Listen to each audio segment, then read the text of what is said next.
kita mulai kajiannya. Mungkin ada yang baru mengikuti kajian hari ini atau udah full semua nih dari awal sampai akhir. Buat yang baru mengikuti, aku coba bacakan dulu CV dari Ustadz Arif Rahman Lubis ya. Operator boleh tolong dibantu. Nah, beliau adalah Ustadz Arif Rahman Lubis. Statusnya menikah dan punya 3 orang anak. Alamatnya di Arsya Manik, Kota Bandung.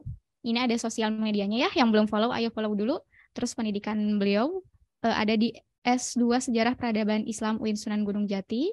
Lalu S1-nya Teknik Industri di ITB, dan beliau merupakan penulis 16 judul buku. Salah satunya itu Muslimah Bercahaya ya, yang kemudian kolaborasi nih ada skrapnya juga bareng Elbina. Nah, beliau juga seorang founder dari media Teladan Rasul, terus kajian Half Adin, komunitas Cinta Istighfar, pengisi inspirasi keluarga MKFM Bandung, salah satu pembina komunitas Bina Muslimah. Dan juga owner Teladan Publishing. Masya Allah nih. Kayaknya teman-teman udah penasaran banget nih ya. Coba Ustadznya alhamdulillah udah ada. Assalamualaikum Ustadz. Waalaikumsalam warahmatullahi wabarakatuh. Gimana Ustadz kabarnya?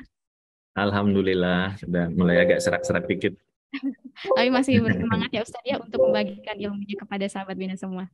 Semangat sekali insya Allah.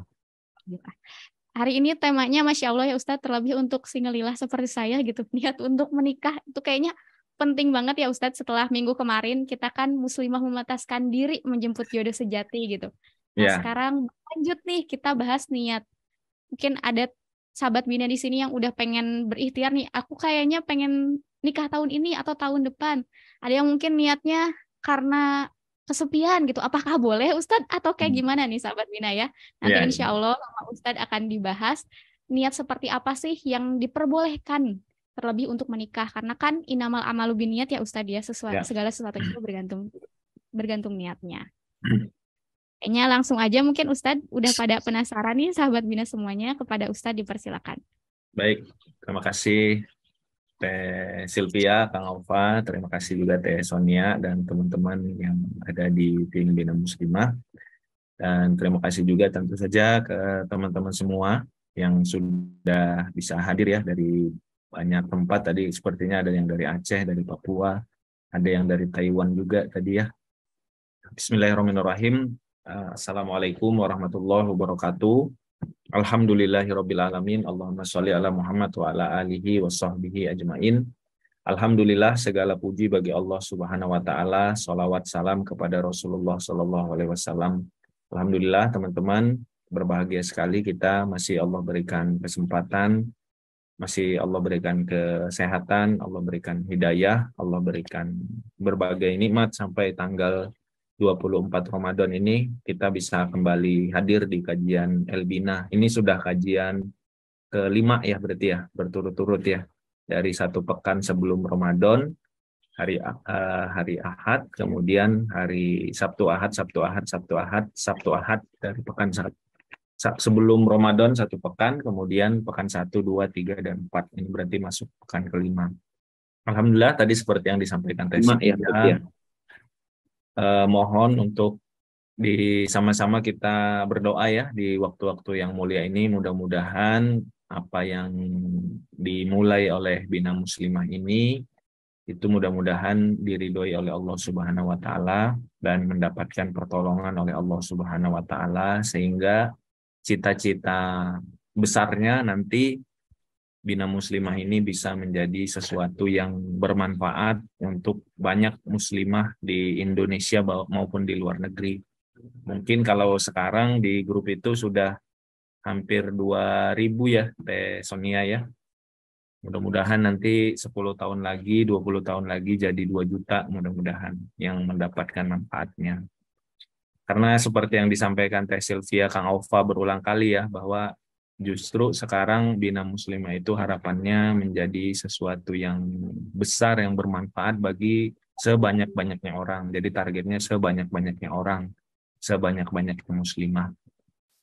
Sahabat-sahabat yang muslimah yang sudah ikut pekan lalu ya, tadi seperti disampaikan Teh Sonia, kita bahas pekan lalu itu tentang bagaimana muslimah memantaskan diri.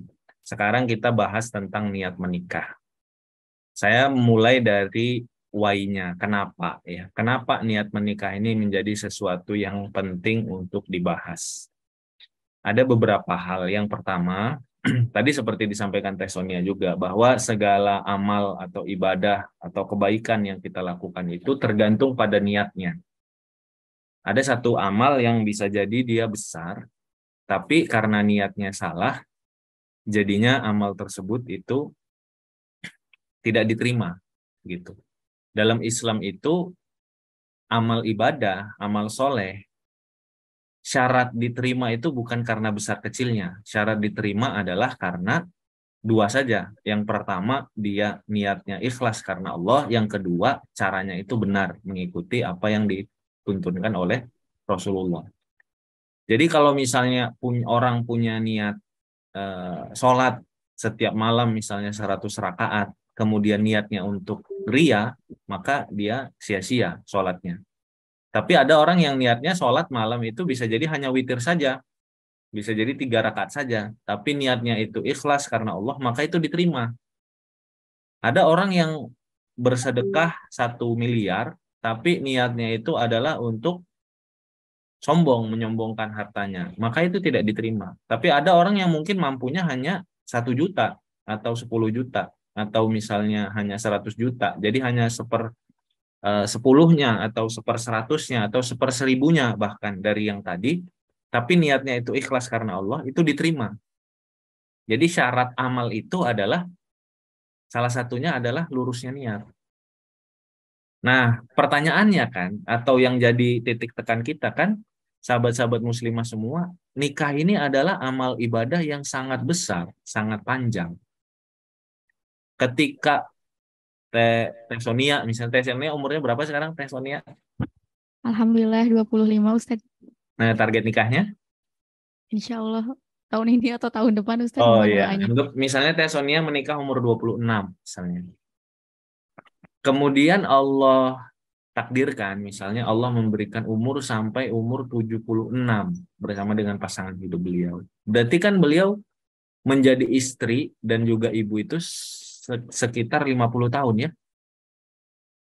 2 kali lipat dari umur beliau ketika beliau sendiri kan. 25 kira-kira 50 tahunan. 50 tahunan beliau berumah tangga. Jadi berumah tangga itu adalah sesuatu amal ibadah kebaikan, amal soleh yang sangat panjang dan sangat variatif dan sangat luar biasa gitu perjalanan kehidupan berumah tangga itu. Kalau misalnya kita tidak menjadikan menikah dengan niat untuk meraih ridhonya Allah, niatnya itu kita luruskan sedari awal ya, bahkan sedari sebelum kita menikah, maka bayangkan betapa lelahnya kita kalau misalnya 50 tahunan itu ternyata tadi seperti yang tadi ya, bayangan 1 miliar atau 100 rakaat sholat itu ternyata semuanya sia-sia. Semuanya nggak ada yang diterima oleh Allah Subhanahu wa Ta'ala. Padahal misalnya seorang ibu anaknya sudah 10 gitu, tapi salah niat menikahnya, salah niat untuk mempunyai anak dan lain sebagainya. Itu yang pertama, bahwa nikah ini adalah amal soleh, ibadah yang waktunya itu sangat panjang. Aktivitasnya itu sangat banyak. Lelahnya juga, ya lelah ya. Sepertinya kalau benar ngurusin keluarga, insya Allah lelah gitu. Insya Allah lelah. Nah, kalau misalnya kita menikah, tidaklah kita persiapkan dengan niat yang benar, niat yang lurus, maka khawatirnya kita banyak hal-hal dalam pernikahan kita yang sebenarnya kita sudah lelah, sudah capek, sudah luar biasa effortnya, tapi ternyata di sisi Allah Subhanahu wa Ta'ala itu tidak bernilai atau sia-sia. Itu yang pertama. Yang kedua, tidaklah kita bahwa menikah itu, sahabat-sahabat, merupakan dipertemukan dengan jodoh, menikah dengan lelaki yang soleh bagi sahabat-sahabat muslimah, itu merupakan rizki yang baik dari Allah. Salah satu rizki yang terbaik dari Allah. Di pekan lalu kita sudah bahas ya, dalam doa Rabbana atina fid dunya hasanah wa fil akhirati hasanah wa qina azabannar, yang disebut dengan hasanah di dunia itu diantaranya adalah jodoh yang soleh kalau bagi muslimah, anak yang soleh dan soleha, rumah tangga sakinah, mawadah, rohmah. Selainnya ada juga tubuh yang sehat, ilmu yang bermanfaat, dan juga harta yang cukup dan berkah. Jadi hampir setengah atau bahkan setengah dari hasanah di dunia kita itu terkait dengan pernikahan kita. Dan pernikahan itu karena dia rezeki, dia adalah sesuatu yang memang kita usahakan, tapi kita harus sadar bahwa rezeki kita itu enggak hanya tergantung usaha kita. Bahkan kadang-kadang sangat tergantungnya sama ketetapannya Allah, bahkan semuanya ditetapkan oleh Allah. Tapi kita tetap berusaha. Nah, makanya kalau kaitannya dengan mendapatkan jodoh yang soleh terkait dengan muslimah ya, sahabat-sahabat muslimah, dianugerahin rumah tangga sakinah mawaddah rohmah, dianugerahi anak yang soleh-soleha, memang kita perlu untuk belajar, wajib untuk belajar ilmunya, wajib untuk mempraktekkan ilmunya. Tapi yang perlu kita sadari bahwa semuanya yang paling utama adalah dengan adanya pertolongan Allah. Coba deh nanti kalau sudah mulai ta'aruf ya, misalnya Teh Sonia ta'aruf atau sahabat-sahabat muslimah ta'aruf ya, nanti akan merasakan, kalau saya dulu ya paling paling merasa Teh Sonia dan sahabat-sahabat semua, ada nggak yang sudah pernah ta'aruf, coba di sini boleh chat nggak? Yang sudah ta'aruf siapa? Saya gitu, coba dituliskan. Nah kalau sudah pernah ta'aruf, itu akan merasakan bahwa kita itu manusia ini adalah makhluk yang sangat lemah, yang sesuatu kesuksesan itu nggak sepenuhnya di tangan kita. Dia lebih lebih apa ya? Kalau saya lebih terasa kita lebih lemah daripada kita ikut ujian. Kalau ujian, Teh Sonia dan teman-teman semua, kalau ujian itu kan kita belajar sebaik-baiknya, kemungkinan besar kan berhasil ya. Iya kan? Ujian itu kita pokoknya ikut tryout-nya, ikut kerjain soal-soalnya, kemungkinan besar berhasil kalau ujian itu ya.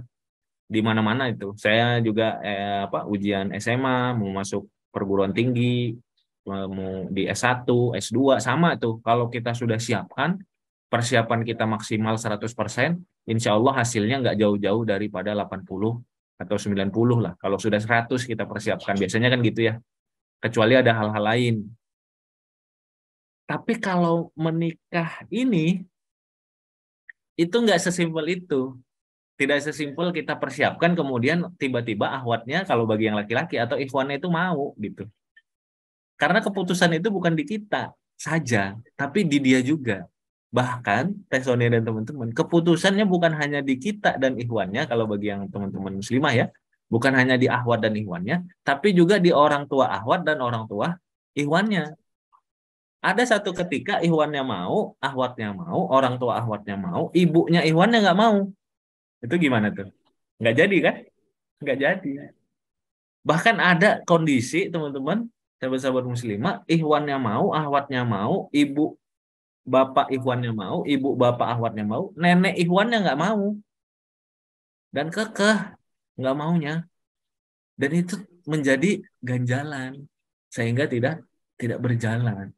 Jadi faktor itu, saya dulu ketika ta'aruf dengan calon istri saya, sekarang jadi istri saya, merasakan ternyata manusia ini lemah ya, sangat lemah gitu. Kita sudah mempersiapkan sebaik-baiknya, sudah menyampaikan dengan baik, memperbaiki diri, ya kita pasrah, terserah si ahwatnya kalau saya saat itu. Setelah itu, kemudian kita datang ke calon mertua, ya terserah calon mertuanya kan gitu ya. Yang calon istri saya juga terserah ibu saya saat itu, gitu. Gimana pandangannya, gitu. Nah, siapa yang bisa membolak-balikkan hati itu? Itu semua yang bisa membolak-balikkan hati itu hanya Allah. Nah, kita akhirnya nanti akan sadar teman-teman ketika ta'aruf itu bahwa ternyata benar yang disampaikan oleh Rasulullah, 3 golongan yang wajib, yang pasti ditolong oleh Allah, salah satunya adalah pemuda atau pemudi yang dia menikah dengan niat untuk menjaga kesucian diri. Bahwa ternyata nikah itu mudah ketika ditolong oleh Allah.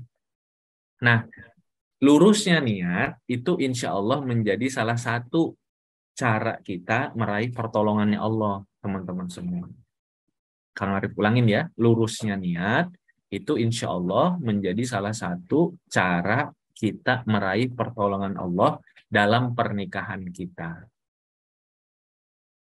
Jadi kalau misalnya nanti melihat ya, ada teman-temannya yang dimudahkan dalam pernikahannya, bisa ditanya. Biasanya sih garis merahnya atau benang merahnya itu adalah niat menikahnya itu bagus, niat menikahnya itu lurus, niat menikahnya itu bersih. Memang dia jujur kepada Allah, dia ingin menikah karena hal itu. Itu yang kedua ya. Yang pertama tadi nikah ini ibadah yang sangat besar, sangat panjang. Sayang kalau misalnya menjadi sia-sia atau jadi remeh-temeh di hadapan Allah ketika kita niat menikahnya bukan untuk Allah. Yang kedua, nikah ini kaitannya dengan pertolongan Allah. Nikah ini kaitannya dengan kita meraih pertolongan Allah. Kalau ingin kita dimudahkan, maka salah satu caranya atau cara yang paling utamanya adalah luruskan niat untuk kita menikah. Seperti tadi lurusnya niat untuk menikah, salahnya niat untuk menikah juga bisa jadi sesuatu yang mengganjal. Tadi Sonia juga sampaikan ya, ada yang mungkin niat menikahnya karena bosen, sepi. Ada yang niat menikahnya, ada nggak yang di sini niat menikahnya karena capek ngerjain skripsi ya? Aduh, udah S1 lama banget Kang, ini susah dosennya. Nah, niat menikah itu ketika salah, nah, bisa jadi problem. Problemnya bisa jadi nikahnya sulit atau bisa jadi ujiannya bahkan setelah menikah. Contoh gini ya, saya pernah menasihati seorang akhwat karena kejadian terkadang di beberapa kondisi seseorang yang niat menikahnya ingin menjauhi bapaknya yang galak. Ada nggak di sini yang ngerasa kan kadang tinggal bosen tinggal di rumah gitu kan karena orang tuanya galak gitu, bapaknya galak. Jadi niat menikahnya itu bukan untuk nanti yang seperti kita bahas, tapi karena bosen dan karena nggak kuat sama bapaknya galak. Nah, niat menikahnya ingin lari dari masalah, ingin lari dari masalah. Padahal teman-teman, nikah itu bukan mengurangi masalah, nikah itu nambah masalah sebenarnya, ya kan?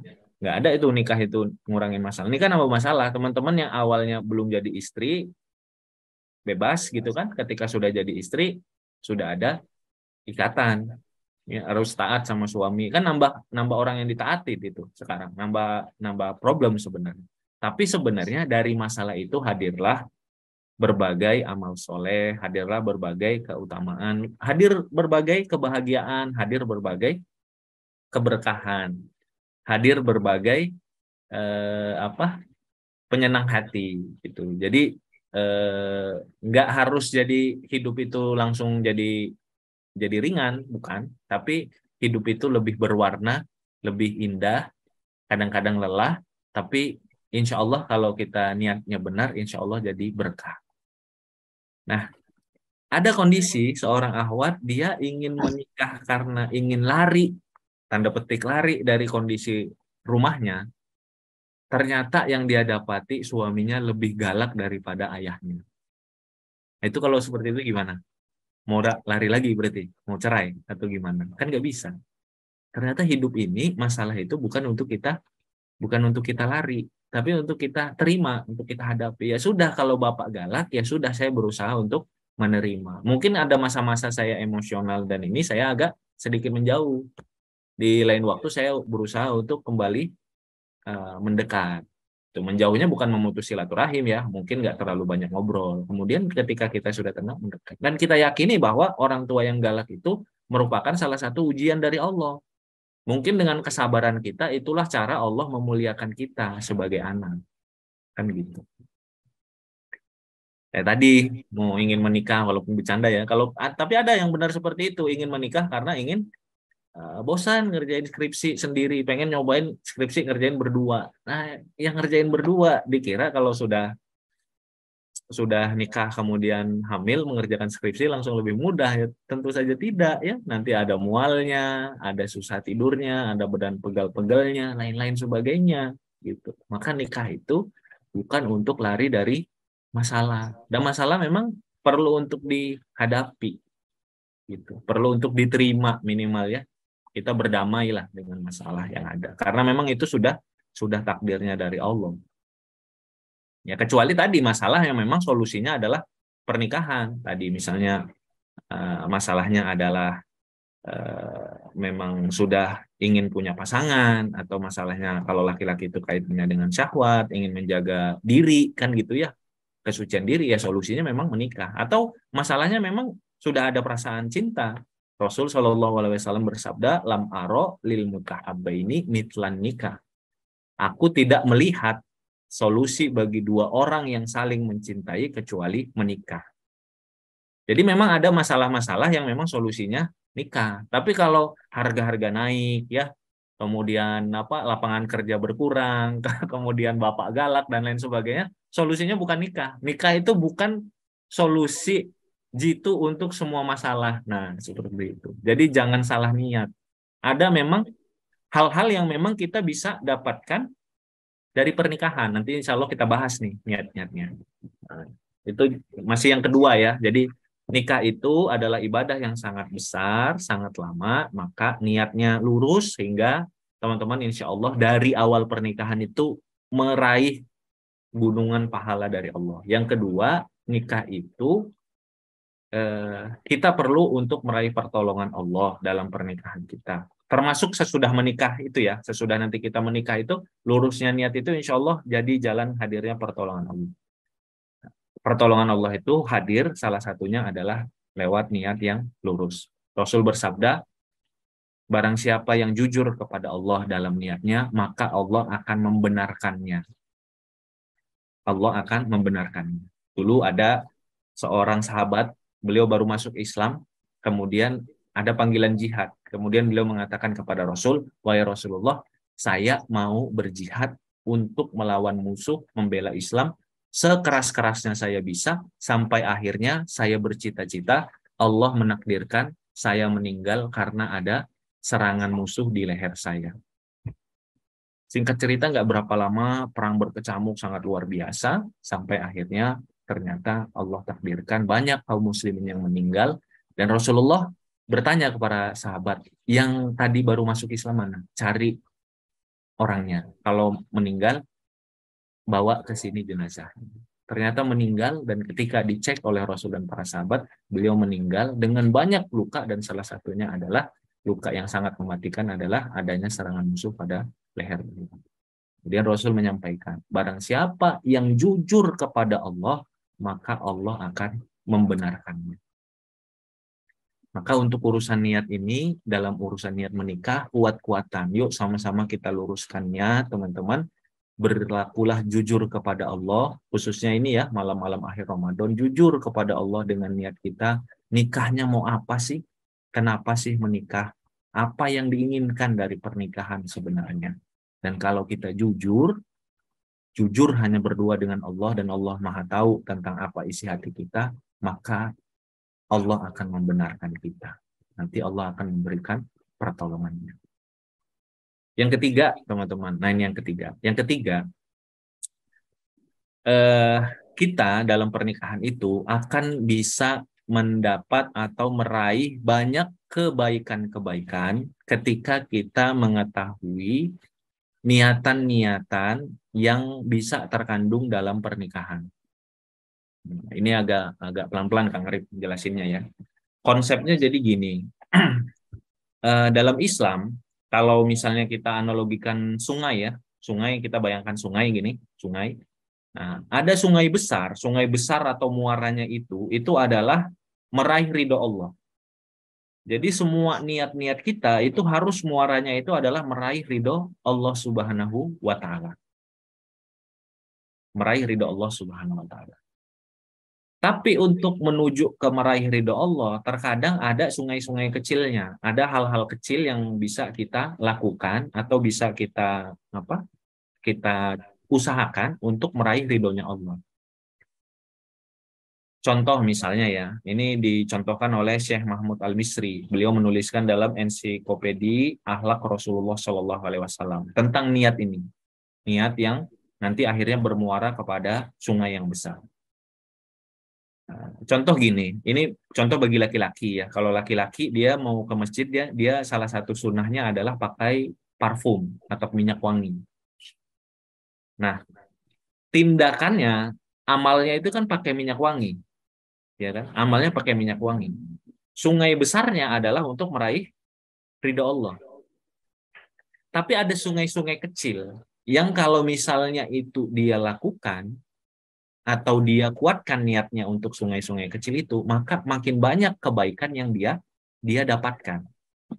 Beliau ngasih contoh gini, pakai minyak wangi, sungai besarnya raih ridho Allah. Sungai kecilnya yang pertama, ikut sunnah Rasulullah. Kenapa laki-laki pakai minyak wangi? Karena ikut sunnah Rasulullah. Maka ketika dia memakai minyak wangi, dia niatkan salah satunya mengikuti sunnah, dia dapat pahala mengikuti sunnah. Yang kedua, niatnya adalah untuk memuliakan masjid. Karena Rasul ternyata sangat memuliakan masjid. Rasul itu selalu ingin agar sahabat dan beliau tentu saja masuk masjid dalam keadaan rapi, wangi. Bahkan dilarang orang yang baru makan bawang putih karena bau itu datang ke masjid. Jadi yang kedua, memuliakan masjid. Jadi kan dapat dua pahala tuh kan. Gerakannya satu tuh. Dapat pahala ikut sunnah, dapat pahala memuliakan masjid. Yang ketiga, memuliakan orang yang berjamaah di samping kanan dan kirinya. Kan di masjid itu nanti akhirnya sholat. Jadi membahagiakan orang muslim yang ada di samping kiri kanan kirinya. Dan Rasulullah bersabda, amal yang paling dicintai oleh Allah adalah engkau memasukkan kebahagiaan ke hati saudaramu. Dapat lagi tambahannya, membahagiakan orang di kanan dan kiri. Jadi satu amal saja bisa dapat 3 pahala. Yang keempat adalah ingin menunjukkan sebagai seorang muslim bahwa muslim itu adalah orangnya rapi, wangi, sehat, bersih. Ingin menjadi duta Islam, kira-kira gitu. Menunjukkan bahwa muslim yang sebaik-baiknya itu adalah yang rapi, wangi, ya, sukses, bersih, sehat, dan lain sebagainya. Satu tindakan dapat berapa pahala tadi? 4. Dapat 4 pahala. Karena niat.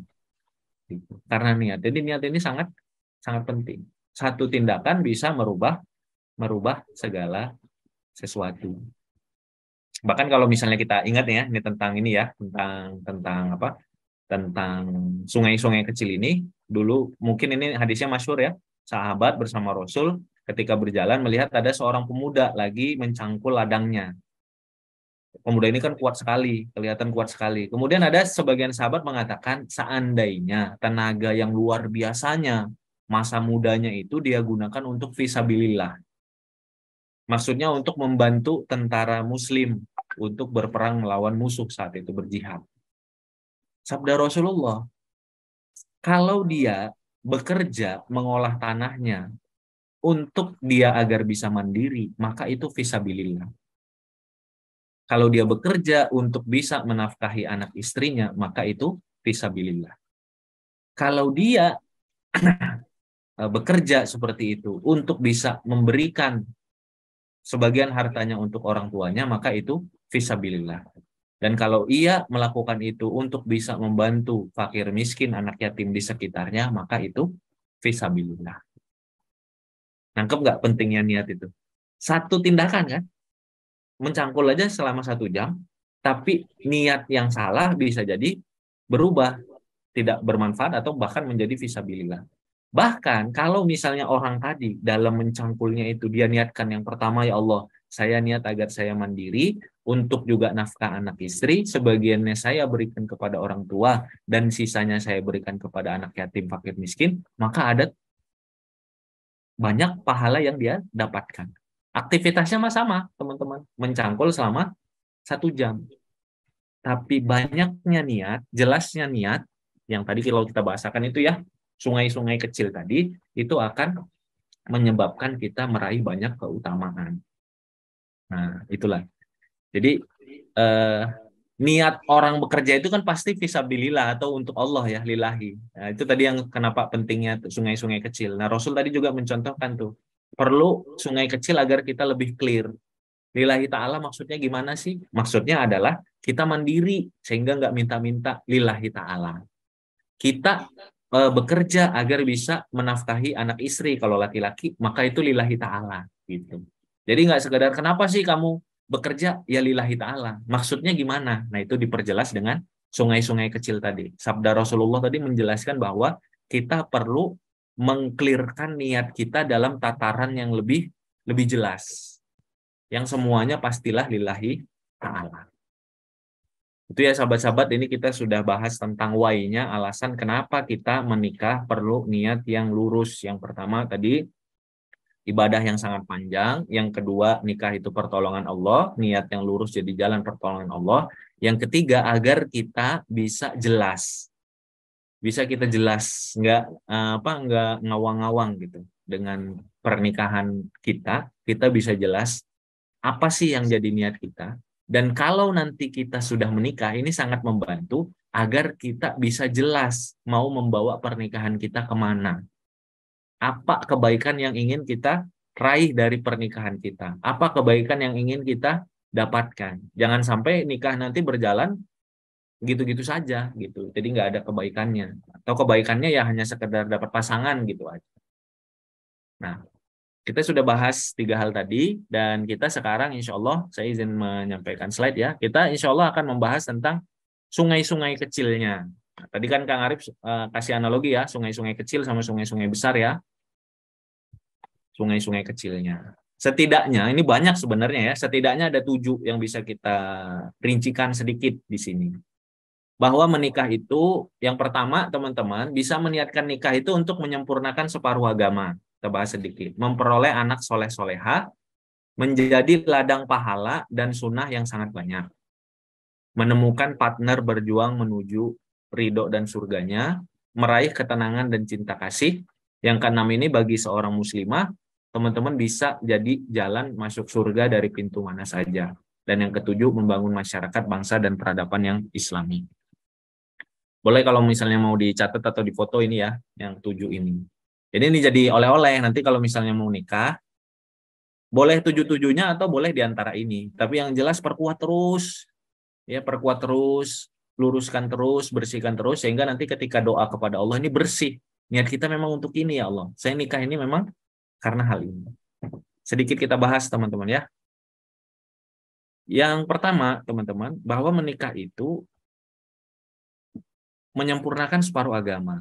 Nah, Rasul bersabda, barang siapa dikaruniai istri yang solehah, atau kalau bagi muslimah berarti suami yang soleh, maka ia telah membantu menyempurnakan separuh agamanya. Maka hendaklah dia bertakwa kepada Allah pada setengah yang lain.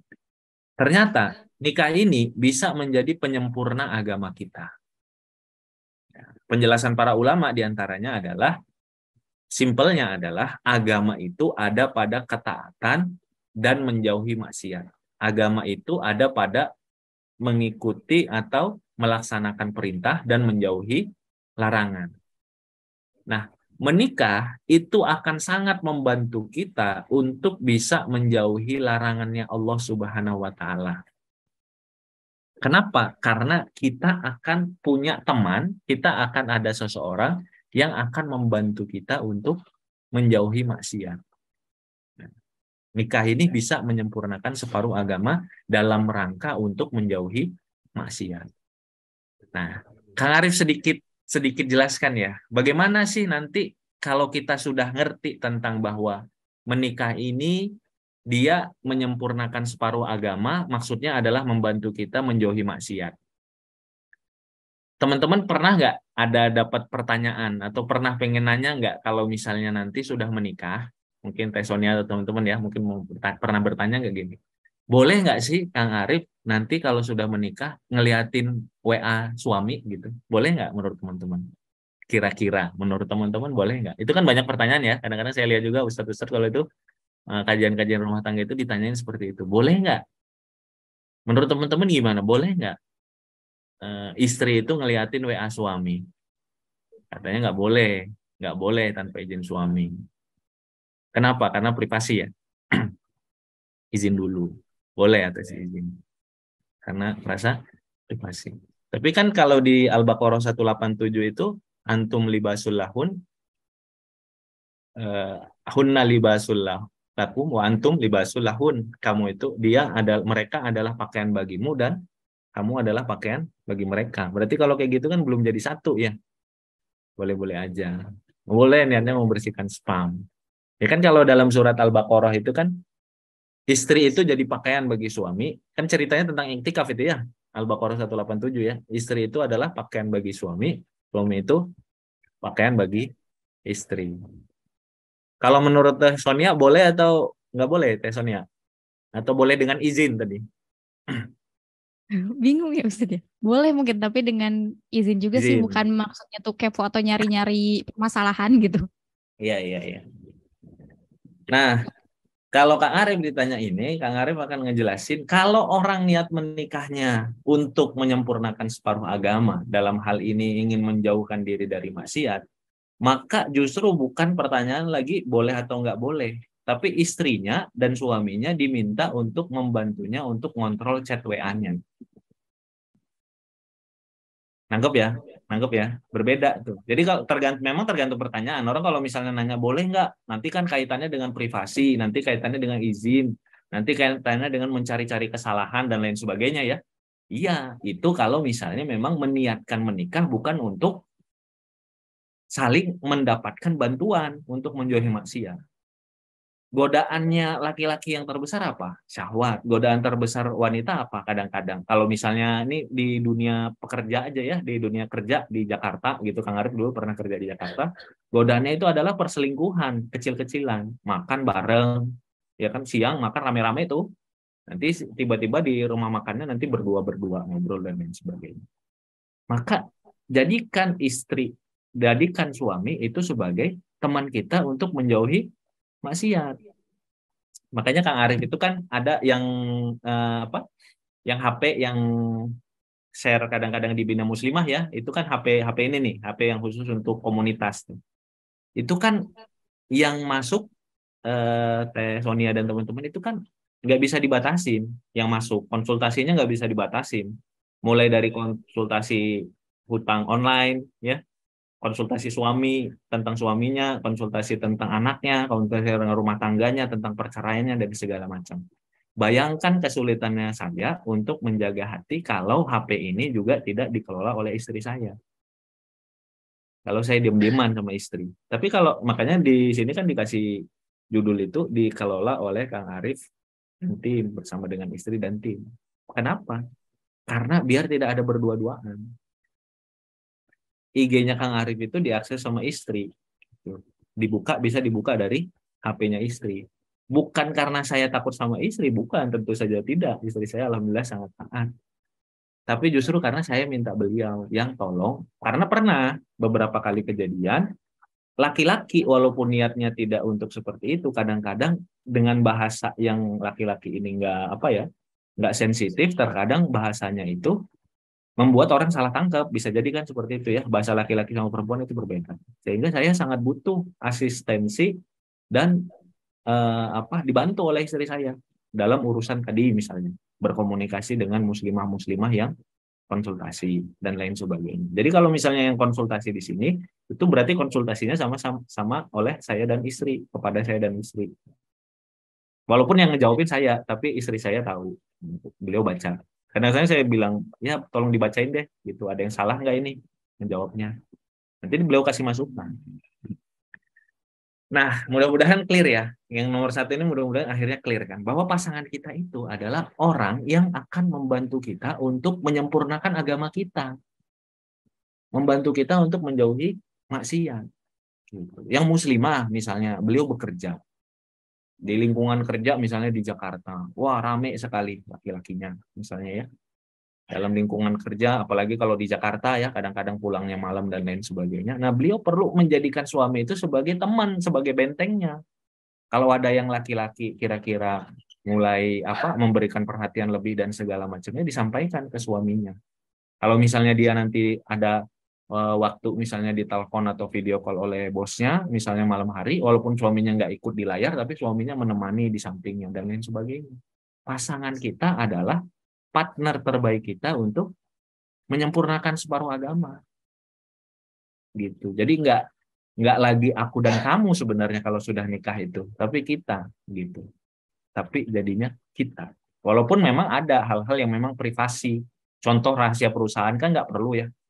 Nggak perlu hal itu pasangan hidup kita tahu kan gitu ya. Nggak perlu semua urusan kita bekerja di mana pasangan hidup tahu. Tapi yang dia tidak perlu disembunyikan, hal yang memang privasi perusahaan, sisanya dia perlu untuk untuk tahu, ceritakan, sharing dan lain sebagainya. Seperti itu ya. Jadi kalau memang niat kita menikah, makanya ini niat ini penting. Kalau dari awal kita memang sudah niatkan nikah saya untuk menyempurnakan separuh agama yang menurut penjelasan ulama untuk membantu saya menjauhi maksiat, maka kita akan bekerja sama dengan pasangan hidup kita untuk gimana caranya rumah tangga kita ini saling membangun kepercayaan dan saling membangun bantu-membantu untuk menjauhi kita dari maksiat. Gitu. Menyempurnakan separuh agama. Yang kedua, meraih anak yang soleh dan soleha. Ini mungkin sepertinya insya Allah nggak perlu dijelaskan ya. Dan memang ini yang nomor 2 ini hanya bisa didapat dari pernikahan, nggak bisa lewat jalur lain ya. Tidak ada apa? Tidak ada akhir Ramadan sale, tidak ada tempat jualan anak dan lain sebagainya, nggak ada. Hanya bisa lewat pernikahan. Jadi ini udah sangat simpel lah, gitu ya. Nanti tinggal teman-teman gali lagi apa keutamaannya anak yang soleh dan soleha, gitu. Digali masing-masing nanti digali. Nah pernikahan hanya satu-satunya cara untuk bisa mendapatkan anugerah anak yang soleh dan soleha.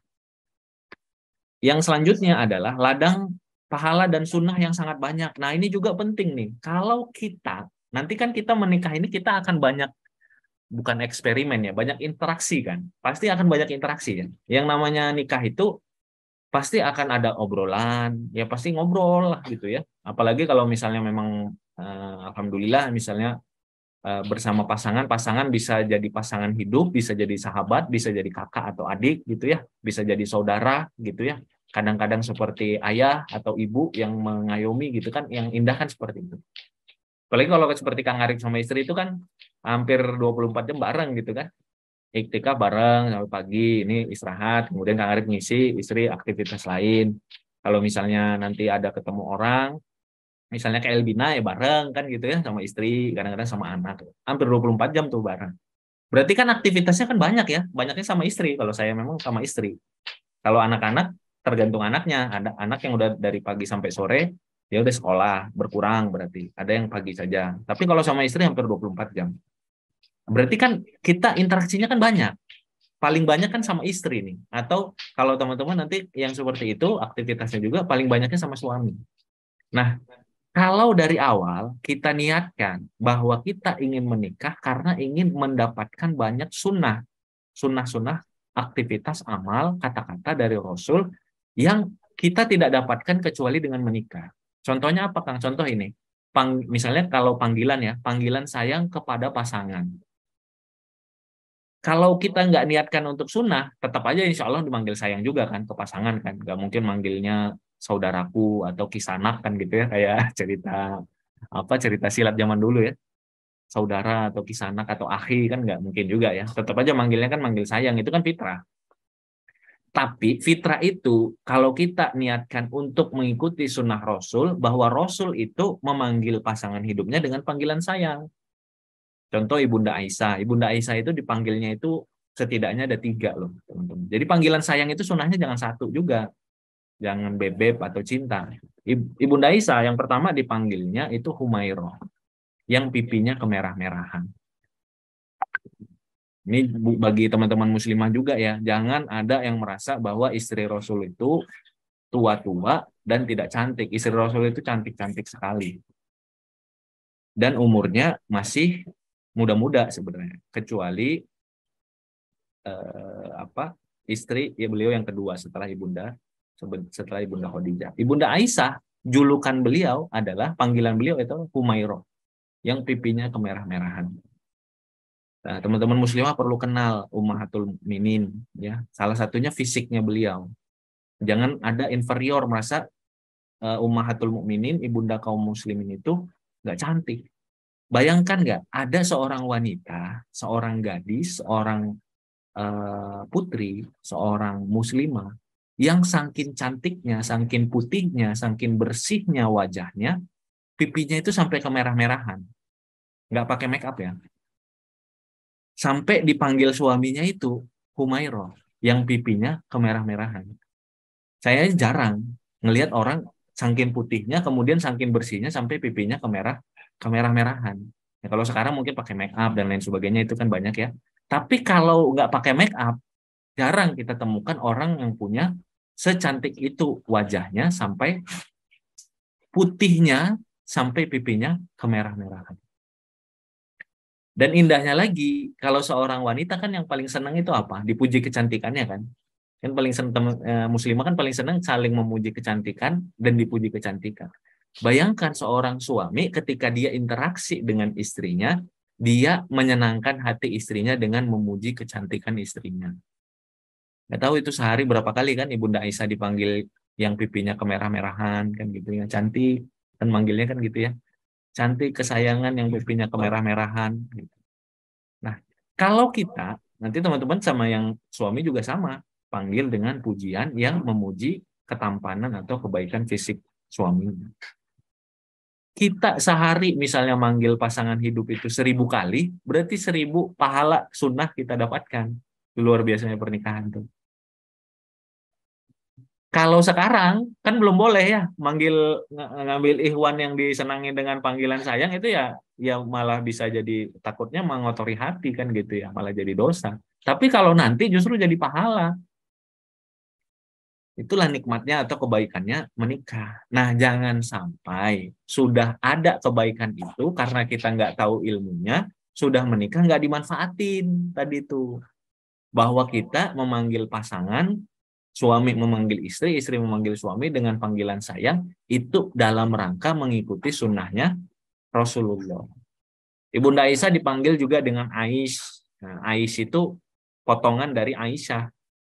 Jadi manggil nama kayak misalnya Rizka dipanggilnya Caca, misalnya mungkin gitu ya kalau sekarang ya. Apa ya gitulah memotong nama. Kemudian Ibunda Aisyah juga dipanggil dengan Ummu Abdillah. Loh, gimana Kang maksudnya ibunya Abdillah atau Abdullah? Kan beliau nggak punya anak. Iya, Rasul itu membahagiakan hati istrinya dengan memanggil istrinya dengan sifat keibuan. Karena Ibunda Aisyah itu punya keponakan namanya Abdullah bin Zubair, anaknya dari Asma binti Abu Bakar, anak dari kakaknya beliau. Nah, itu keponakannya diurusin oleh Ibunda Aisyah, sering di apa dia dirawat, sering bermain dengan Ibunda Aisyah sehingga Rasul menyenangkan hati istrinya dengan memanggil Ummu Abdillah. Jadi kalau misalnya ngerti tentang ini dalam urusan panggilan aja kita dapat dapat apa? Dapat pahala yang banyak kan? Dapat pahala yang luar biasa banyak. Belum lagi nanti aktivitasnya teman-teman bisa pelajari ya, bahwa istri Rasulullah itu senang untuk menyisiri rambut suaminya, senang memakaikan minyak wangi, senang memakaikan pakaian dan lain sebagainya. Jadi banyak aktivitas, baik itu perkataan, baik itu perbuatan, baik itu pemberian, baik itu sentuhan, yang itu kalau misalnya kita kaji bisa jadi satu sesi, itu kalau dirangkum itu bisa dalam ratusan sunnah yang hanya bisa kita lakukan setelah kita menikah. Ya kan? Dicium pipinya oleh suami misalnya, kan itu nggak bisa kalau belum punya suami teman-teman, kan nggak mungkin suami orang lain, nah itu jadi dosa kan gitu, harus suami sendiri. Nah itu kalau sudah nikah, jadikanlah itu sebagai ikhtiar kita meraih pahala dari Allah karena mengikuti sunnah Rasulullah. Jadi yang ketiga tadi mengikuti banyak sekali sunnah. Nah yang keempat ini mendapatkan partner berjuang menuju ridho dan surganya. Kalau tadi ini spesifik yang nomor 2 kan partner untuk kita menjauhi maksiat ya. Contohnya tadi ya misalnya HP aja dalam tataran yang lebih teknis. Yang keempat menemukan partner berjuang menuju ridho dan surganya Allah. Bahwa kita masuk surga itu ternyata secara konsepnya dalam Islam itu bareng-bareng sekeluarga. Jadi berpartner. Rasul-rasul itu berkeluarga. Rasul-rasul itu punya istri. Rasul-rasul dibantu oleh pasangan hidupnya. Bahkan sampai Rasulullah SAW, manusia yang paling dicintai Allah, paling mencintai Allah, paling bertakwa, paling soleh, itu ada momen-momen manusiawi dalam kehidupan beliau yang beliau butuh dibantu oleh istri. Awal turun wahyu, beliau dibantu oleh Ibunda Khadijah untuk menenangkan diri, ya kan? Minta diselimuti kemudian ditenangkan. Nanti perjanjian Hudaibiyah, ketika beliau minta para sahabat untuk memotong rambut, menggundur rambut dan memotong hewan hadyu. Nanti ternyata para sahabat itu saking sedihnya tidak melaksanakan. Beliau dibantu oleh Ummu Salamah, nanti istri beliau yang beliau ajak dalam perjalanan untuk menyelesaikan masalah tersebut. Jadi ada momen-momen kehidupan Rasul itu beliau terlihat secara jelas menunjukkan sisi-sisi manusiawi yang ingin menunjukkan kepada kita umat beliau bahwa kita butuh pasangan hidup untuk saling membantu. Contoh aja ya, dalam ketaatan contoh nih. Di sini kalau misalnya kita semuanya punya cita-cita ya, ingin jadi ahli sholat tahajud. Kan gitu, ahli sholat tahajud. Kira-kira lebih mudah sholat tahajud sendiri atau lebih mudah kita bisa bangun sholat tahajud kalau sudah punya pasangan? Apalagi kalau pasangannya yang soleh. Kira-kira. Jelas pasangan yang soleh, kan gitu ya. Kan logikanya gini ya.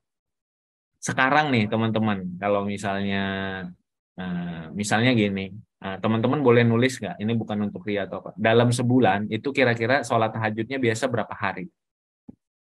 Yang terbangun untuk sholat tahajud ya, biasanya bisa berapa hari? Untuk Kang Arif untuk nunjukin aja bahwa adanya partner untuk saling dalam ibadah ini luar biasa. Setiap malam, Masya Allah.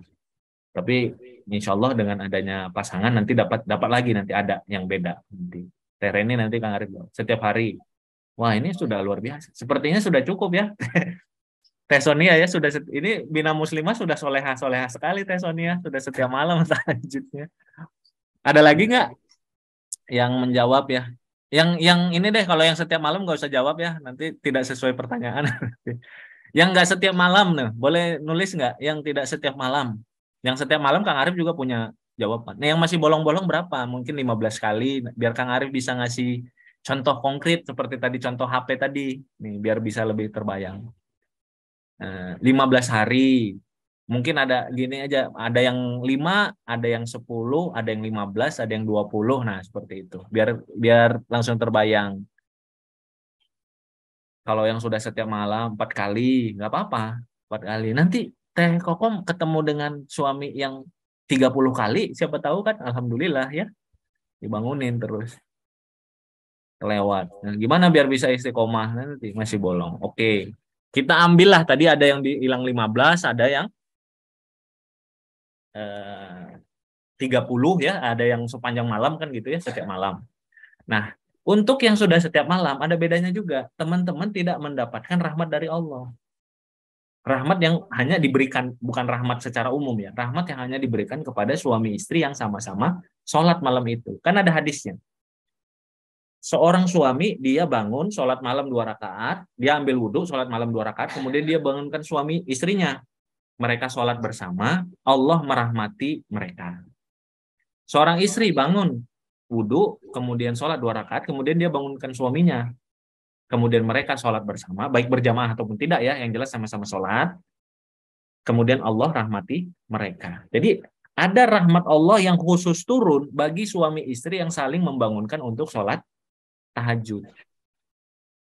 Itu penyemangat bagi teman-teman yang, Kang Arif katanya untuk bisa bangunin saya mah sudah tiap malam gitu. Nah itu ternyata ada rahmat Allah yang khusus bagi suami istri yang saling membangunkan untuk sholat tahajud.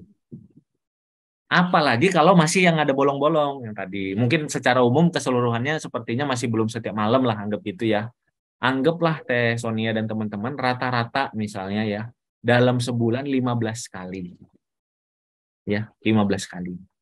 Ketemu sama suami yang anggaplah rata-rata juga 15 kali.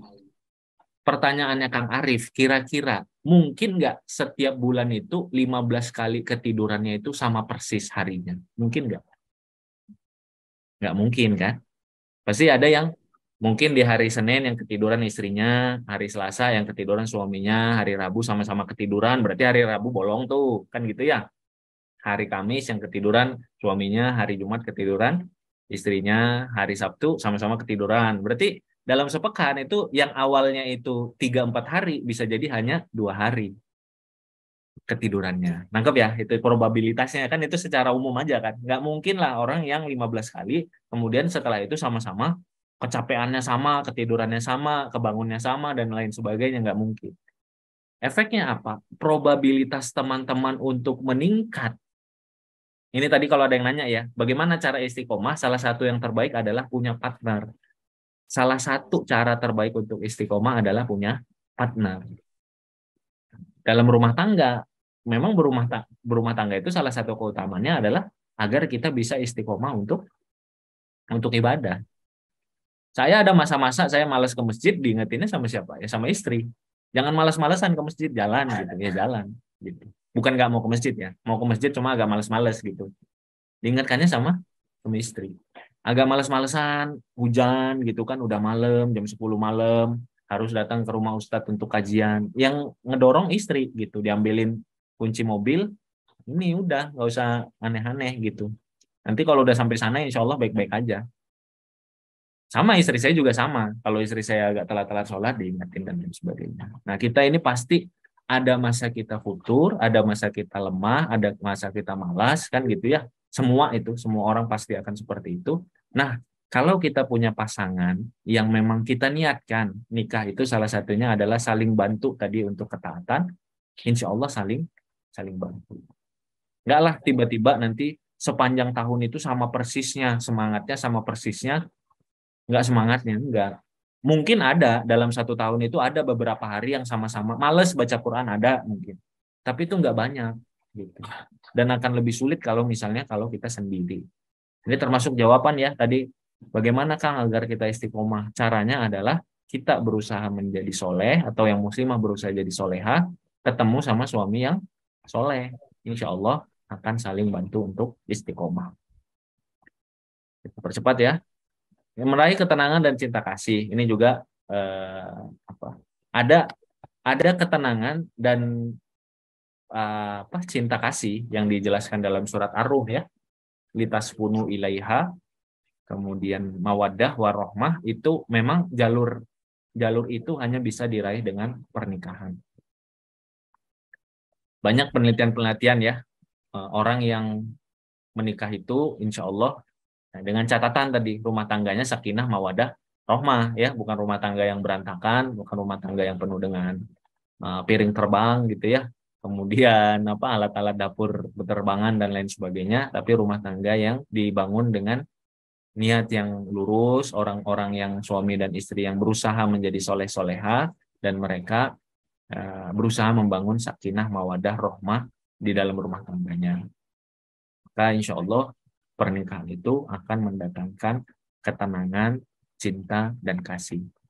Kalau sudah menikah, kalau kita sedih, ada orang yang 24 jam, insya Allah akan menjadi orang yang siap untuk menemani atau menghibur kita.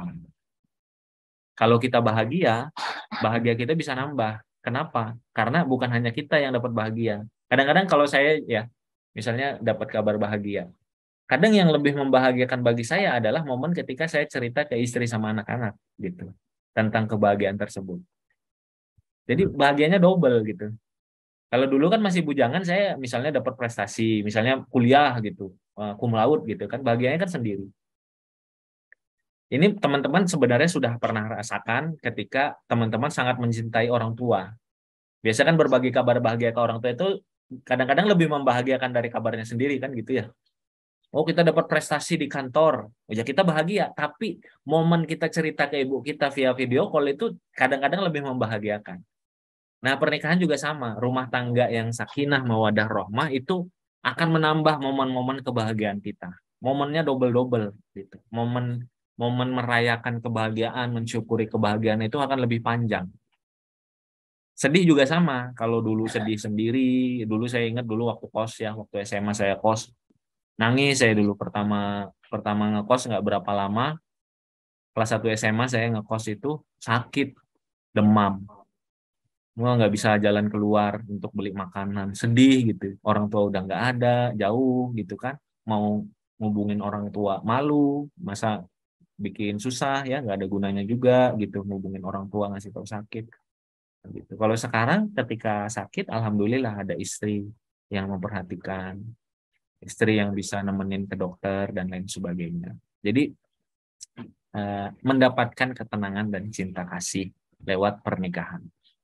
Nah, yang selanjutnya bagi yang muslimah bisa masuk surga dari mana saja, dan ini jalurnya memang jalur pernikahan. Rasul Shallallahu Alaihi Wasallam bersabda, ini perlu teman-teman jadikan salah satu niatan ya. Kenapa mau menikah gitu kan? Ketika ta'aruf ditanya sama ikhwannya, kenapa teteh mau menikah? Saya ingin masuk surga dari pintu mana saja. Kenapa seperti itu? Karena saya insya Allah sudah berusaha menjaga sholat, sudah berusaha jaga puasa Ramadan, sudah berusaha menjaga tidak berzina, tapi saya belum punya suami. Sementara syarat keempatnya adalah taat kepada suami. Kan gitu. Ini kan pakai wa ya, dan kalau dalam bahasa Indonesia itu dan itu dia mengumpulkan, kan berarti gitu ya. Kalau ada bagaimana caranya, apa yang dibawa untuk kita camping, bawa tenda dan pakaian, berarti dua-duanya harus dibawa. Kalau atau salah satu kan gitu. Apa yang harus kita bawa camping? Bawa jaket atau pakaian tebal. Itu berarti pilihan kan gitu ya. Tapi apa yang dibawa untuk camping? Bawa tenda dan pakaian dan makanan. Berarti tiga-tiganya harus dibawa kalau dan itu. Nah, Rasul ngasih tahu kalau muslimah ingin masuk surga dari pintu mana saja, dan ini adalah salah satu kemuliaan yang besar di akhirat nanti. Syaratnya itu ada 4, pakai dan. Idza sholatil imro'atu, kalau wanita itu sholat khomsaha, maksudnya menjaga sholat fardu 5 waktu, wasomat syahroha, dan puasa sebulan penuh, puasa Ramadan. Kalaupun berhalangan nanti wajib dikodok, maksudnya itu ya, puasa Ramadan itu dijaga sebulan penuh. Wahafizot farjaha, dan menjaga kemaluannya dari berzina, tidak berzina. Itu kan insya Allah tiga-tiganya semua muslimah di sini melakukan. Berusaha menjaga kesucian diri, jaga sholat tidak bolong, jaga puasa Ramadan sebulan penuh. Nah, ada syarat keempat ternyata, wa ato'at zaujaha, dan dia taat kepada suaminya. Nah, itulah mungkin jadi salah satu juga yang menjadi niatan kenapa muslimah itu ingin menikah, karena ingin mendapatkan kemuliaan di akhirat, masuk surga dari pintu mana saja. Syarat yang pertama insya Allah sudah, jaga sholat 5 waktu sedang dikerjakan, jaga puasa Ramadan sedang dikerjakan, jaga kesucian tidak berzina sedang dikerjakan, nah, jaga agar bisa taat kepada suami. Ini yang suaminya belum ada, jadi sedang diusahakan suaminya biar ada, kan gitu ya. Saya nggak mungkin taat kalau misalnya suaminya belum ada. Nah, ini kalau kita bisa kuatkan niat itu dan jujur kepada Allah, bisa jadi Allah akan membenarkan dan membantu kita, teman-teman muslimah, untuk meraih kemuliaan ini. Kalau memang niat menikahnya ingin Allah muliakan, bisa masuk surga dari pintu mana saja. Dan yang terakhir adalah membangun masyarakat, bangsa, bahkan peradaban yang Islami. Kita kan sebagai seorang muslim, kita ngaji, kita belajar agama, kita sadar bahwa seorang muslim itu tidak hanya boleh untuk menjadi solehnya sendiri, harus berusaha untuk dia baik bagi dirinya dan juga memberi kebaikan bagi orang lain. Kalau kita ingin lingkungan kita baik, salah satu yang paling konkret yang kita lakukan adalah membangun keluarga yang baik. Kita tinggal misalnya di komplek yang isinya kecil, kompleknya misalnya ya, 20 rumah, 20 keluarga. Gimana caranya agar komplek itu menjadi komplek yang Islami, komplek yang baik? Caranya yang paling utama adalah pastikan keluarga kita itu baik dan Islami. Kemudian kita bantu tetangga kita kiri kanan depan belakang untuk bisa baik dan Islami.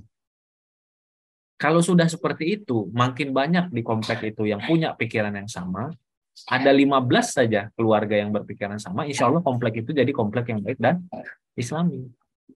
Gitu. Tanpa harus banyak nasihat, tanpa harus banyak perintah dan lain sebagainya. Mulailah, kalau kata Agim ya, mulai dari yang kecil, mulai dari diri sendiri, mulai dari sekarang. Nah, mulai dari yang kecil itu adalah mulai dari kita dan keluarga kita. Kalau kita ingin kebaikan bagi sekitar kita, cara paling konkret, paling jelasnya adalah dengan membangun keluarga kita, dengan membangun anak-anak kita, dengan membangun pasangan hidup kita.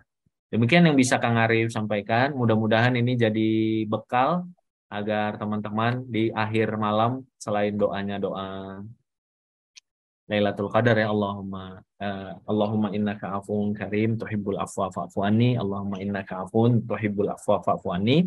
Juga kalau ada yang punya cita-cita segera menikah, jadi punya bayangan ingin membangun rumah tangga yang seperti apa, ingin meluruskan niat seperti apa, dan ingin agar Allah menganugerahi keluarganya keluarga yang seperti apa. Mudah-mudahan ada yang bisa didapatkan manfaat. Selanjutnya saya serahkan kepada Teh Sonia untuk bisa kita tanya jawab. Mangga Teh Sonia.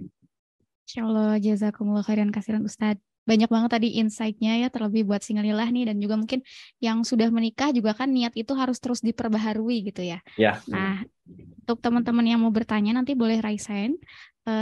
Sonia mau ini dulu nih, pilih satu pertanyaan dari Q&A ya. Dan ini juga mewakili pertanyaan Sonia sebenarnya Ustadz. Kan kalau niat itu amalan hati juga gitu ya Ustadz ya. Yang mungkin Ya. amalan-amalan hati itu cukup sulit gitu.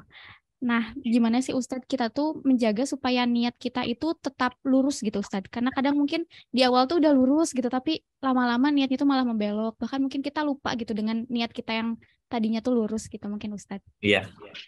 Ya, jadi bagaimana cara agar kita menjaga niat kita? Yang pertama tentu yang perlu kita lakukan adalah memperjelas niat kita. Makanya Kang Arif tadi jelaskan, contoh aja ya, orang kalau misalnya mau pakai minyak wangi tadi ke masjid, kalau dia misalnya pakai wangi niat lillahi ta'ala, bukan nggak bagus, bagus, tapi kadang-kadang belum jelas. Dan manusia itu kalau belum jelas, kadang-kadang mudah untuk terombang-ambing atau jadinya akhirnya jadi apa ya? Jadi sesuatu yang sepertinya rutinitas gitu. Nggak ada apa? Tidak di mindfulness, tidak sepenuhnya dihadirkan hatinya. Nah, gitu kan. Bagaimana agar kita menghadirkan hati kita sepenuhnya gitu kan dalam kita niat untuk menikah dalam proses. Jadi tadi yang pertama salah satunya adalah kita perjelas. Dan pertemuan ini tentu nggak cukup ya, teman-teman nanti perlu untuk memperdalam. Contoh tadi ya, teman-teman ketika tahu bahwa pernikahan adalah satu-satunya cara untuk meraih anak yang soleh-soleha, teman-teman perlu tingkatkan lagi untuk mempertajam niat itu dengan mencari tahu apa yang jadi keutamaan anak yang soleh dan soleha. Sehingga nanti ketika bicara berdoa kepada Allah, ya Allah saya ingin anak yang soleh-soleha, itu sudah dengan penuh, dengan mindfulness tadi ya, penuh kesadaran, penuh pengetahuan penuh tentang keutamaannya anak yang soleh-soleha tadi. Jadi ketika kita mengucapkan niat, kita berdoa kepada Allah agar mengabulkan atau mengaktualisasikan atau merealisasikan niat kita itu, kita dengan penuh kesadaran, penuh tentang apa yang kita ucapkan itu. Jadi bobotnya itu berat gitu. Bobotnya itu bermakna gitu, nggak kosong.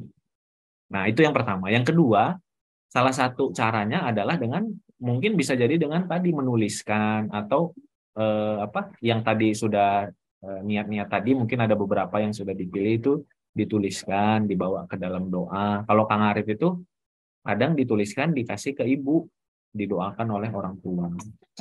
Nah, dalam prosesnya nanti misalnya ta'aruf, dalam proses menuju pernikahan, kan ada lika-liku dan segala macam ya, tulisan itu dibaca lagi, luruskan lagi niatnya, diingatkan lagi tentang kita yang sudah berjanji kepada diri kita dan kehadapan Allah bahwa kita nikah itu untuk seperti apa.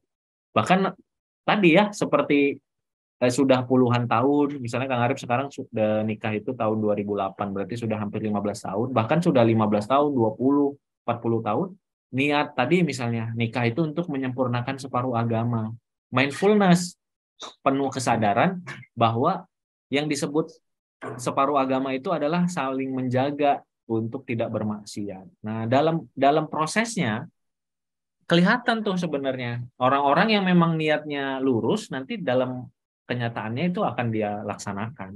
Gitu. Nah, catatan-catatan tadi itu kita bawa terus, bahkan kita kan nanti sudah puluhan tahun menikah itu dilihat lagi. Bahkan kalau misalnya boleh ya, Teh Sonia dan teman-teman nanti Kang Arif diajarin sama guru, misalnya momen-momen tertentu, apakah pergantian tahun atau seperti ini akhir Ramadan dan lain sebagainya, ngobrol tuh suami istri. Kita kan punya cita-cita rumah tangga kita seperti ini, bagaimana evaluasinya. Jadi biar tetap tracknya lurus tuh. Gimana saling bantunya kita dalam ketaatan ibadah. Contoh misalnya ya, tadi kan saling bantu dalam ibadah, dievaluasi dulu kita gimana sebelum menikah, baca Qurannya gimana, apa yang bisa kita tingkatkan, gimana anak-anak kita bacaan Qurannya, berapa banyak mereka mau. Nah itu, jadi konkret tuh. Niat itu dibawa ke dalam tataran konkret sehingga terus akan teringatkan dan terus insya Allah akan bisa dijaga. Mungkin seperti itu teman-teman semua ya. Mudah-mudahan. Insya Allah. Semoga terjawab ya tadi teteh yang bertanya di Q&A. Selanjutnya nih kita buka untuk yang mau bertanya secara langsung. Untuk yang mau boleh langsung raise hand ya. Boleh dibantu ke bawah. Kak, boleh Teh Lelia for Anissa ya. Mangga Teh.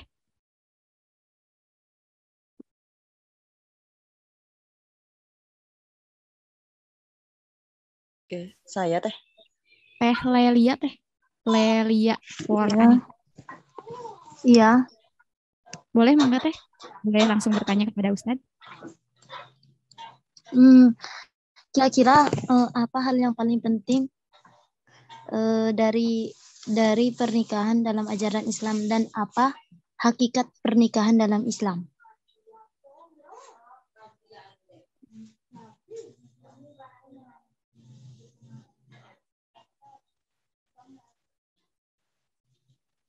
Sudah, syukron, itu aja, Kak. Ya. Baik.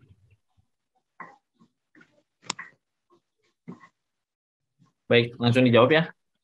Nah, apa hakikat pernikahan dalam Islam? Ya bahwa Allah Subhanahu wa taala seperti dalam surat Ar-Rum ya ayat 21 memberikan pernikahan itu sebagai tanda kebesaran Allah Subhanahu wa taala. Kita sayang dengan pasangan hidup kita, kemudian kita meraih sakinah, mawaddah dan rahmah. Jadi hakikat pernikahan itu adalah sebagai tanda kebesaran Allah, bahwa Allah menjadikan manusia itu berpasang-pasangan. Semua makhluk Allah ini berpasang-pasangan. Manusia juga berpasang-pasangan. Dengan kita menikah, kita menjalankan sunnahnya berpasang-pasangan tadi, menjalankan sunnahnya Rasulullah Shallallahu Alaihi Wasallam, menjalankan fitrah kita. Dan apa yang paling penting dari pernikahan? Pernikahan itu banyak tentu ya yang penting ya. Yang paling penting dari pernikahan ya diantaranya adalah tadi bahwa kita punya kesadaran sebagai seorang Muslim, Allah Subhanahu Wa Taala sudah menjelaskan cara hidup. Cara hidup kita itu diantaranya adalah kita saling bantu membantu dengan pasangan hidup kita. Ya, hidup itu hidup yang bertim, punya tim gitu. Tim kita itu adalah keluarga kita. Bisa jadi kita tidak komunitas banyak, tapi cara hidup kita itu adalah dengan adanya keluarga, dengan adanya pasangan. Pasangan kita itu yang jadi teman kita saling bantu, jadi teman kita saling mengingatkan, jadi teman kita yang menguatkan ketika kita lemah, sampai akhirnya kita dimasukkan Allah ke dalam surga. Jadi yang paling penting dari pernikahan itu adalah kita mendapatkan anugerah atau kita mempunyai teman untuk saling bantu-membantu menuju surganya Allah. Nanti di akhirat juga sama, dimasukkan ternyata ke surga bersama-sama dengan pasangan hidup kita. Jannatu adni yadkhulunaha wa man sholaha min abaihim wa azwajihim wa dzurriyyatihim. Surga Aden itu nanti akan dimasuki di antara kalian dari orang-orang yang soleh, dari orang tua, dari pasangan hidup, dan dari anak-anak kalian. Jadi masuk surga ternyata nggak sendiri-sendiri, tapi masuk surganya itu nanti bersama dengan keluarga, pasangan hidup diantaranya. Demikian Teh Sonia dan teman-teman. Allah semoga terjawab ya Teh Lelia. Mungkin satu pertanyaan lagi mungkin Ustadz ya untuk yang raise hand. Boleh teteh-teteh yang mau bertanya diutamakan yang belum pernah ini ya bertanya dulu. Boleh mangga dipersilakan untuk raise hand.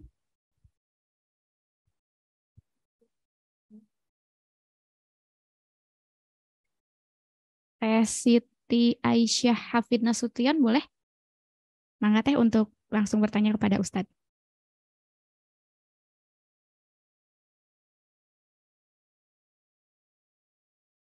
Operator boleh tolong dibantu Teh Siti Aisyah.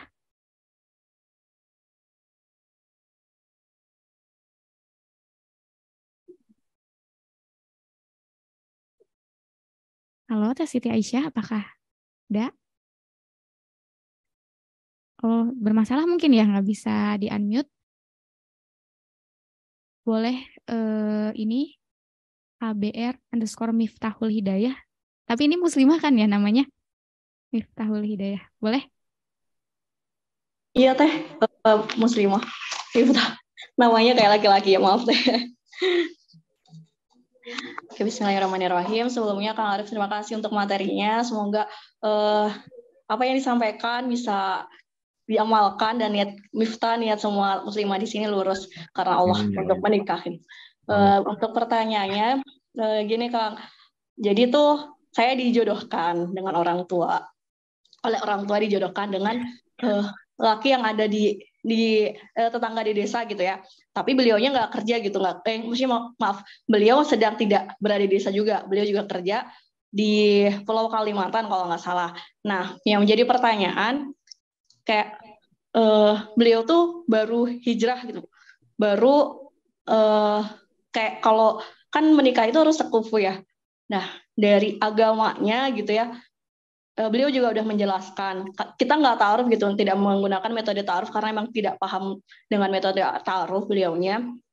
Terus ya agamanya juga biasa-biasa aja gitu, hanya mengerjakan yang wajib-wajib, terus mencari nafkah dan akhlak orang tuanya. Kalau kata dari orang tua saya, kata dari saudara-saudara saya, akhlaknya baik seperti itu. Tapi dari agamanya, kalau menurut aku gitu ya, belum ngaji gitu loh, belum paham tentang seperti yang saya paham tentang agama gitu. Terus tingkat pendidikannya juga di bawah saya seperti itu.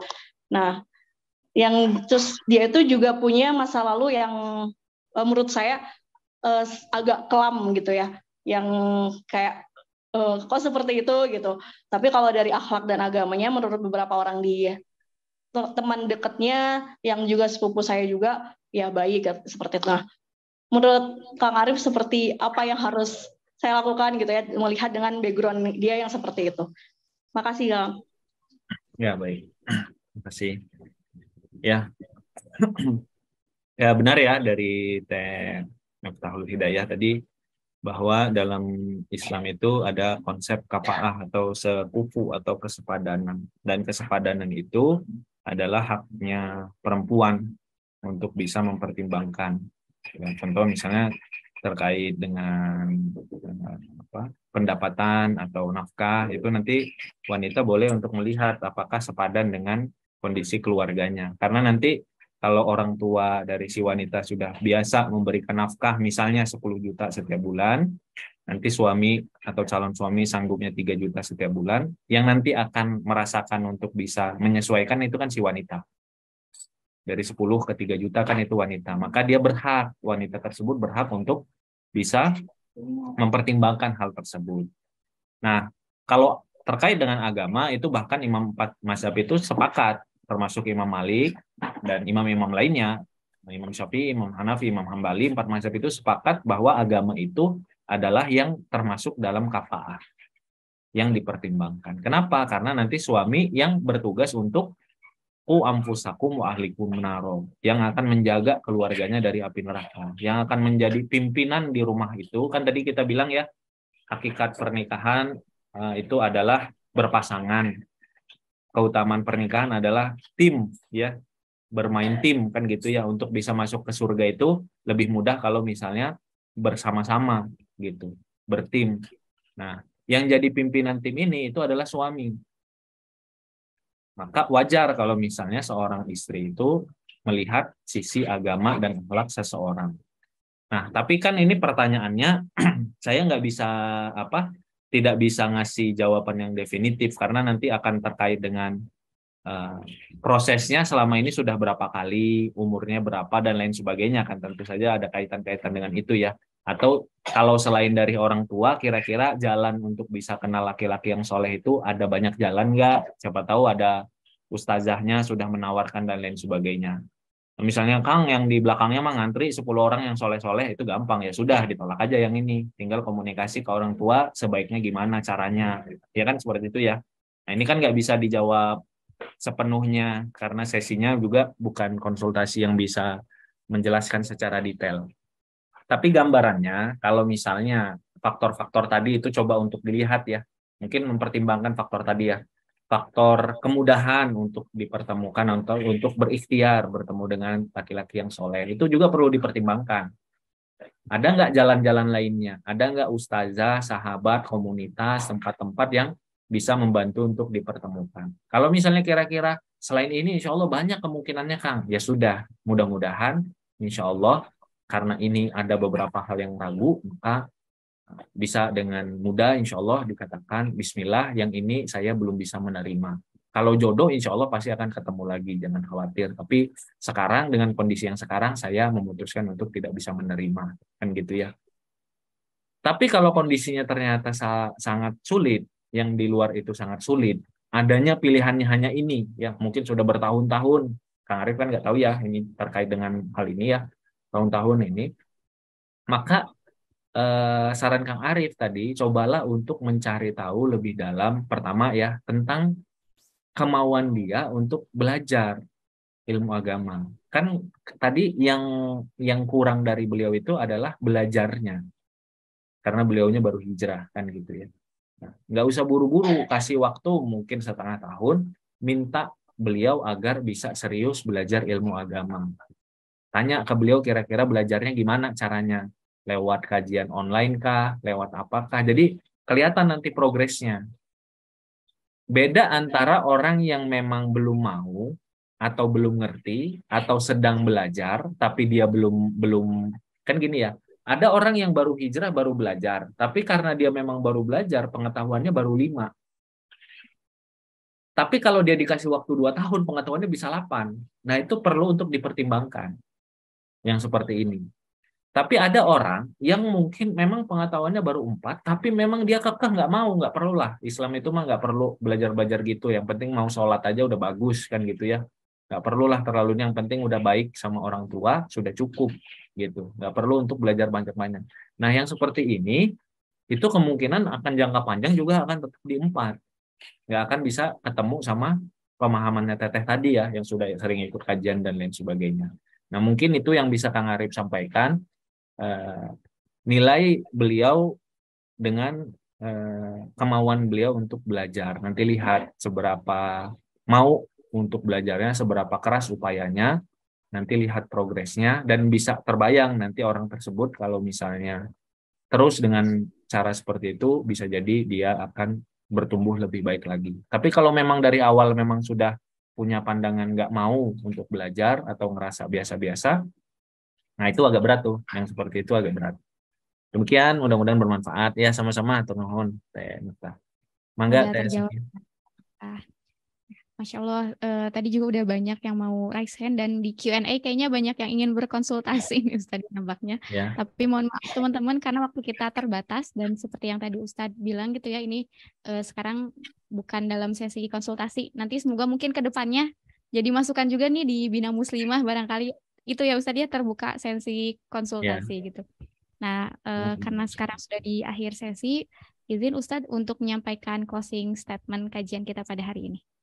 ya baik. Terima kasih teman-teman. Tadi ya, bahwa pernikahan itu adalah ibadah yang sangat panjang, ibadah yang sangat besar, ibadah yang kegiatannya juga sangat variatif, effortnya juga sangat besar.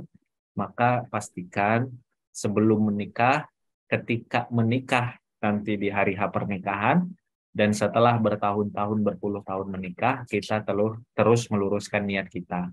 Agar semua hal effort yang kita keluarkan itu tidak sia-sia. Semuanya menjadi sesuatu yang bernilai amal soleh, bernilai pahala di sisi Allah.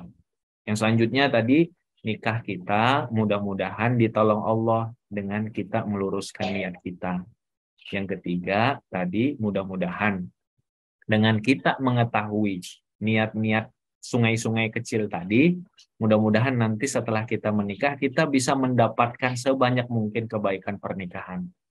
pernikahan rumah tangga kita jadi nggak biasa-biasa saja, nggak hanya sekedar romantisnya, makan keluarnya dan lain sebagainya, tapi romantisnya ada, bangunin tahajudnya ada, puasa bersamanya ada, belajar Qur'annya bareng ada, ya, kemudian tausiahnya ada, kemudian jalan-jalannya ada, bikin program kebaikannya ada, wakaf barengnya ada, banyak. Jadi banyak kebaikan yang bisa kita dapatkan dari pernikahan, dan itu dimulai dari mengetahui niat-niat apa yang bisa kita lakukan dalam pernikahan kita. Mudah-mudahan ini jadi modal yang bagus buat teman-teman untuk insya Allah ya, mungkin ada yang bulan Syawal menikah dan lain sebagainya menikah. Nanti Teh Sonia kita doakan ya, tadi targetnya tahun ini atau tahun depan ya Teh Sonia, mudah-mudahan semuanya yang punya target menikah segera agar Allah berikan kemudahan dan dipertemukan dengan suami yang soleh, yang agamanya baik dan akhlaknya mulia.